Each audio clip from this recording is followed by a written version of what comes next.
lepota. A sad mi treba med. Preliću sve bombone medom. Treba puno meda da bi žele bio što slađi. Da, Benu će se sigurno dopasti moja ideja.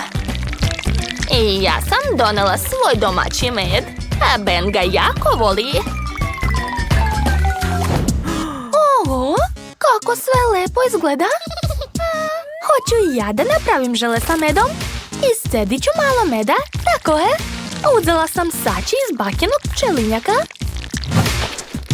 Tako je. I stavit ću malo sače u teglu.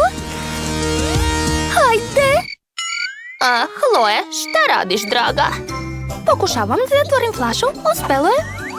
A sada treba sve ohladiti da bi žele dobio pravu konzistenciju. Gotovo! Sprej mi više ne treba. Ej, zašto ga ne mogu baciti? O ne, moja ruka! Uspelo je.